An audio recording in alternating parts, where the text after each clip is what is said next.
Hello everybody, welcome to our channel our health and wellness. So today we are going to discuss about metals and non-metals for class 10 science. Metals क्या होते हैं? जितने भी elements होते हैं जो positive ions बनाते हैं, इलेक्ट्रॉन्स को लूज करके उनको हम मेटल्स कहते हैं. अब इनके वैलेंस शेल में या 1, 2 या 3 इलेक्ट्रॉन्स हो सकते हैं. फिजिकल प्रॉपर्टीज़ की बात करें तो मेटल्स में एक मेटालिक लस्टर होता है, मींस एक शाइनिंग सरफेस होता है. मैग्नीशियम और एल्यूमिनियम वाइट कलर के दिखते हैं, जबकि कॉपर रेडिश ब्राउन कलर का दिखता है, गोल्ड येलो कलर का दिखता है. हार्डनेस की बात करें वेरी करती है. जैसे सोडियम पोटेशियम काफ़ी सॉफ्ट होते हैं या आप नाइफ से भी उसको कट कर सकते हो, जबकि मेटल्स की बात करें बाकी मेटल्स की तो वो जनरली हार्ड होते हैं. नेक्स्ट आ जाता है डक्टिलिटी. अब कोई भी मेटल का अगर आप वायर बना सकते हो तो हम कहेंगे कि ये मेटल डक्टाइल है. सबसे डक्टाइल मेटल होता है गोल्ड. मैलिएबिलिटी की बात करें तो कुछ मेटल्स ऐसे होते हैं जिनकी हम शीट्स बना सकते हैं, जैसे सिल्वर एंड गोल्ड. नेक्स्ट आता है सोनोरिटी. ज़्यादातर मेटल्स सोनोरस होते हैं, मतलब एक हार्ड सरफेस पे जब स्ट्राइक करते हैं तो एक साउंड सी प्रोड्यूस होती है. नेक्स्ट आता है conductivity of heat and electricity. Metals बहुत अच्छे कंडक्टर्स होते हैं हीट एंड इलेक्ट्रिसिटी के. इनके मेल्टिंग पॉइंट्स काफ़ी ज़्यादा होते हैं. कॉपर और सिल्वर हीट एंड इलेक्ट्रिसिटी के बेस्ट कंडक्टर्स हैं, जबकि अगर मरकरी की बात करें तो मरकरी एक बैड कंडक्टर ऑफ इलेक्ट्रिसिटी होता है. मेटल्स जनरली रूम टेम्परेचर पर सॉलिड होते हैं विद एक्सेप्शन ऑफ मरकरी, और काफ़ी ज़्यादा डेंसिटीज़ होती हैं मेटल्स की with exception of potassium and sodium. अब बात करेंगे केमिकल प्रॉपर्टीज़ ऑफ मेटल की. तो ज़्यादातर मेटल्स इलेक्ट्रोपॉजिटिव होते हैं क्योंकि ये पॉजिटिव आयंस बनाते हैं इलेक्ट्रॉन्स को लूज़ करके. नेक्स्ट आता है reaction with oxygen. Metals oxygen के साथ रिएक्ट करके मेटल ऑक्साइड्स बनाते हैं, जो कि बेसिक होती हैं नेचर में. कुछ मेटल ऑक्साइड्स जैसे जिंक ऑक्साइड और एल्यूमिनियम ऑक्साइड, ये ऐसी ऑक्साइड्स हैं जो कि बेसिक बिहेवियर भी शो करती हैं और एसिडिक बिहेवियर भी शो करती हैं. तो इस तरह की ऑक्साइड्स को हम एम्फोटेरिक ऑक्साइड्स भी कहते हैं. जब आप कॉपर को एयर में हीट करते हैं तो ये एयर की ऑक्सीजन से कंबाइन होकर कॉपर 2 ऑक्साइड बनाता है, जो कि ब्लैक कलर की होती है, जिसका फार्मूला होता है CuO. एल्यूमिनियम की बात करें तो एल्यूमिनियम एयर से रिएक्ट करके, एयर मींस ऑक्सीजन से रिएक्ट करके एल्यूमिनियम ऑक्साइड बनाता है. अब एल्यूमिनियम ऑक्साइड क्योंकि आपकी एम्फोटेरिक ऑक्साइड है तो वो आपके एसिड से भी रिएक्ट कर जाती है और बेसिस से भी रिएक्ट कर जाती है. सोडियम और पोटेशियम को केरोसिन ऑयल में इमर्स करके रखा जाता है क्योंकि इनकी जो रिएक्शन होती है ऑक्सीजन के साथ वो काफ़ी विगरस होती है. नेक्स्ट आता है रिएक्शन विद वाटर. तो मेटल्स वाटर के साथ रिएक्ट कर जाते हैं और एक मेटल ऑक्साइड और हाइड्रोजन गैस बनाते हैं. ऐसी मेटल ऑक्साइड्स जो कि पानी में सॉल्युबल होती हैं तो वो डिज़ोल्व करके मेटल हाइड्रोक्साइड्स भी बना देती हैं, जबकि सारे मेटल्स पानी के साथ रिएक्ट नहीं करते. मेटल वाटर के साथ रिएक्ट करके मेटल ऑक्साइड और हाइड्रोजन बनाता है, जबकि वही मेटल ऑक्साइड वाटर के साथ फर्दर रिएक्ट करके मेटल हाइड्रोक्साइड बना लेती है. कुछ मेटल्स ऐसे होते हैं इवन कोल्ड वाटर में भी बहुत ही वायलेंटली रिएक्ट करते हैं, जैसे पोटेशियम एंड सोडियम. सोडियम और पोटेशियम के बारे में बात करें तो रिएक्शन इतनी वायलेंट होती है, इतना एक्सोथर्मिक होती है कि जो हाइड्रोजन गैस इवॉल्व होती है वो फायर कैच कर लेती है. कैल्शियम के साथ बात करें तो पानी के साथ reaction as compare to potassium and sodium is less violent. तो हीट जो इवॉल्व होती है कैल्शियम के साथ रिएक्शन में वो इतनी ज़्यादा नहीं होती कि हाइड्रोजन फायर कैच कर ले. कैल्शियम इवन पानी में फ्लोट करना शुरू कर देता है क्योंकि जो बबल्स ऑफ हाइड्रोजन गैस बनते हैं वो उसके सरफेस पर स्टिक कर जाते हैं.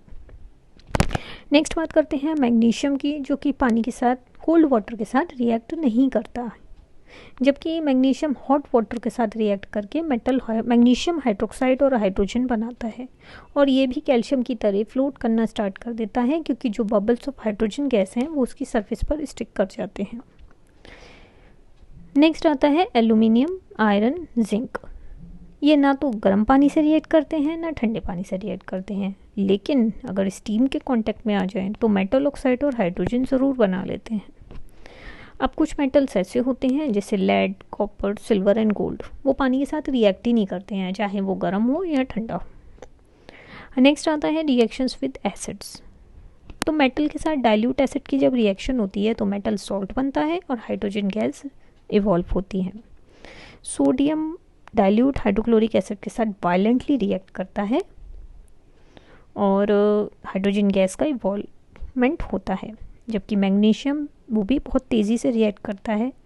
जिंक अगर कंपैरिजन करें सोडियम और मैग्नीशियम से तो कम तेज़ी से रिएक्ट करता है, जबकि आयरन तो बहुत ही हल्के से रिएक्ट करता है, बहुत ही स्लोली रिएक्ट करता है। नेक्स्ट आता है नाइट्रिक एसिड। नाइट्रिक एसिड एक स्ट्रॉन्ग ऑक्सीडाइजिंग एजेंट होता है, तो हाइड्रोजन गैस प्रोड्यूस ही नहीं होती जब मेटल एसिड्स के साथ रिएक्ट करता है, जबकि मैग्नीशियम और मैंगनीज बहुत ही डाइल्यूट नाइट्रिक एसिड के साथ रिएक्ट करके हाइड्रोजन गैस इवॉल्व करते हैं। नेक्स्ट आता है reactions with solutions of other metal salts. ज़्यादातर रिएक्टिव मेटल अपने सॉल्यूशन, अगर किसी सॉल्ट का सॉल्यूशन है और वो लेस रिएक्टिव है तो उस लेस रिएक्टिव मेटल को मोर रिएक्टिव मेटल डिस्प्लेस कर देता है। इसी बेसिस पे हमारी रिएक्टिविटी सीरीज ऑफ मेटल बनती है। इसमें क्या होता है, जो आपके कॉमन मेटल्स हैं उनको ऑर्डर में अरेंज कर दिया जाता है, लेकिन सबसे ऊपर आपका सबसे ज़्यादा रिएक्टिव मेटल होगा, जबकि सबसे नीचे सबसे कम रिएक्टिव मेटल होगा, और उसको हम रिएक्टिविटी सीरीज़ कहते हैं या एक्टिविटी सीरीज़ कहते हैं। नेक्स्ट आता है नॉन मेटल्स। अब जो एलिमेंट्स होते हैं जो नेगेटिव आयंस बनाते हैं इलेक्ट्रॉन्स को एक्सेप्ट करके, उनको हम नॉन मेटल्स कहते हैं। इनमें 4 to 8 इलेक्ट्रॉन्स होते हैं वैलेंस शेल में, with the exception of helium and hydrogen. Next आता है physical properties of non metals. Non metals ना तो डक्टाइल होते हैं ना मेलिएबल होते हैं, मीन्स ना तो उनके हम वायर बना सकते हैं ना उनकी चीट्स निकाल सकते हैं। ये सॉलिड्स भी हो सकती हैं, गैसेस भी हो सकती हैं। इनमें एक एक्सेप्शन है ब्रोमीन, जो कि लिक्विड होता है। हीट और इलेक्ट्रिसिटी के बहुत ही बैड कंडक्टर होते हैं, जबकि ग्रेफाइट एक्सेप्शन है इसमें, ग्रेफाइट जो कि good conductor of heat and electricity होता है। ग्रेफाइट एक इलेक्ट्रोप ऑफ कार्बन होता है। इनमें कोई लस्टर नहीं होता और इनको आप पॉलिश नहीं कर सकते। इसमें भी एक एक्सेप्शन है आयोडीन, जो कि लस्ट्रस होता है, उसको पॉलिश भी किया जा सकता है। ये ब्रिटल होते हैं, बहुत आसानी से टूट जाते हैं, इनके बॉइलिंग पॉइंट और मेल्टिंग पॉइंट काफ़ी कम होते हैं, with the exception of graphite. Chemical properties की बात करें नॉन मेटल्स की, तो नॉन मेटल्स या तो एसिडिक या न्यूट्रल ऑक्साइड बनाते हैं ऑक्सीजन के साथ। फॉर एग्जांपल कार्बन की बात करें तो या तो वो एसिडिक ऑक्साइड बनाएगा लाइक कार्बन डाइऑक्साइड, और हाइड्रोजन की बात करें तो वो ऑक्सीजन के साथ मिलके एक न्यूट्रल ऑक्साइड बनाता है, जिसको हम H2O या वाटर के नाम से भी जानते हैं। नॉन मेटल्स पानी के साथ रिएक्ट नहीं करते और हाइड्रोजन गैस का इवॉल्वमेंट नहीं होता है।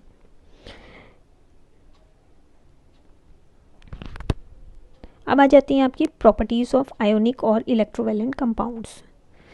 जो आयनिक कंपाउंड्स होते हैं वो सॉलिड होते हैं, हार्ड होते हैं, ब्रिटल होते हैं और टुकड़ों में टूट जाते हैं अगर आप कोई प्रेशर अप्लाई करते हैं। इनके बॉइलिंग और मेल्टिंग पॉइंट्स काफ़ी ज़्यादा होते हैं, पानी में सॉल्युबल होते हैं, लेकिन इनऑर्गेनिक ऑर्गेनिक सॉल्वेंट्स में इनसॉल्युबल होते हैं, जैसे पेट्रोल एंड केरोसिन। अगर ये मोल्टन स्टेट में है तो इलेक्ट्रिसिटी को कंडक्ट करते हैं, बट अगर ये सॉलिड स्टेट में है तो इलेक्ट्रिसिटी को कंडक्ट नहीं करते। नेक्स्ट आता है अकरेंस ऑफ मेटल्स। तो जो एलिमेंट्स और कंपाउंड्स होते हैं नेचुरली जो अकर करते हैं अर्थ के क्रस्ट में, उनको हम मिनरल्स बोलते हैं। अब वो मिनरल्स जिनसे हम मेटल्स को प्रॉफिटेबली एक्सट्रैक्ट कर सकते हैं, निकाल सकते हैं, उनको हम ओर्स कहते हैं। इसी तरह जितने भी ओर्स होते हैं वो सभी मिनरल्स होते हैं, लेकिन सारे मिनरल्स ओर्स नहीं होते। अब जो इम्प्योरिटीज़ होती हैं, रॉकी मटेरियल्स प्रेजेंट होते हैं या सैंड प्रेजेंट होती है ओर में, उसको हम गेंग बोलते हैं। नेक्स्ट आता है एक्सट्रैक्शन ऑफ मेटल्स। तो जो एक्सट्रैक्शन ऑफ मेटल्स होता है वो डिपेंड करता है अपॉन रिएक्टिविटी ऑफ मेटल्स। अगर आप हाई रिएक्टिविटी वाले मेटल्स की बात करें तो आपको कभी भी एस फ्री नहीं मिलते हैं, लेकिन अगर मीडियम और रिएक्टिविटी वाले मेटल्स की बात करें तो ये आपको या तो कार्बोनेट की फॉर्म में मिल सकते हैं, सल्फाइड की फॉर्म में मिल सकते हैं, या ऑक्साइड की फॉर्म में भी मिल सकते हैं। अब जो मेटल्स लो रिएक्टिविटी के होते हैं वो आपको फ्री स्टेट में मिलते हैं। नेक्स्ट आता है एनरिचमेंट ऑफ ओर्स। तो जो रिमूवल ऑफ गेंग पार्टिकल्स होता है from the ore prior to the extraction of metal, मतलब मेटल को एक्सट्रैक्ट करने से पहले जो हम गेंग पार्टिकल्स, जो सैंड और डस्ट होती है, उसको जो रिमूव करते हैं, इस प्रोसेस को हम एनरिचमेंट ऑफ ओर्स कहते हैं। इसके लिए कौन सी टेक्निक्स अप्लाई होती हैं? हाइड्रोलिक वॉशिंग अप्लाई होती है, फ्रोथ फ्लोटेशन अप्लाई होता है, या फिर इलेक्ट्रोमैग्नेटिक सेपरेशन से भी आप एनरिचमेंट ऑफ ओर कर सकते हैं, या फिर केमिकल सेपरेशन से भी एनरिचमेंट ऑफ ओर्स कर सकते हैं। अब अगर कोई मेटल लो है एक्टिविटी सीरीज में, नीचे की तरफ है, तो उसको एक्सट्रैक्ट कैसे करेंगे? इसमें क्या होता है कि मेटल्स को आप हीट कर सकते हैं क्योंकि ये अनरिएक्टिव होते हैं। अब अगर मिडिल एक्टिविटी सीरीज़ के मिडिल में होते हैं तो उनको कैसे एक्सट्रैक्ट करेंगे? तो जो मेटल्स होते हैं like iron, zinc, lead, copper, ये मॉडरेटली रिएक्टिव होते हैं। इनके सल्फाइड्स एग्जिस्ट करते हैं, कार्बोनेट्स एग्जिस्ट करते हैं, तो इनको हम पहले मेटल ऑक्साइड में कन्वर्ट कर लेते हैं। अब एक प्रोसेस होता है रोस्टिंग। इसमें क्या करते हैं कि अगर आप सल्फाइड ओर को ऑक्साइड में कन्वर्ट करते हो by heating strongly in the presence of excess of air, तो इस प्रोसेस को हम रोस्टिंग कहते हैं। नेक्स्ट आता है हमारा कैल्सिनेशन। कैल्सिनेशन में क्या होता है कि अगर कार्बोनेट ओर है तो उसको ऑक्साइड में कन्वर्ट करते हैं by heating them strongly in a limited supply of air. तो इसमें क्या होता है कि मेटल ऑक्साइड्स मेटल में रिड्यूस हो जाते हैं by using reducing agents like carbon. मतलब रोस्टिंग में तो आप सल्फाइड ओर को एक्सेस ऑफ ऑक्सीजन में रिएक्ट करवाते हो जिससे वो ऑक्साइड में कन्वर्ट हो जाता है, लेकिन कैल्सिनेशन में क्या होता है, कार्बोनेट ओर को ऑक्साइड में कन्वर्ट कराते हो by heating them strongly in limited supply of air. तो इस तरह से ये रोस्टिंग और कैल्सिनेशन का डिफरेंस हो जाता है। So that's all for the day. Thank you so much.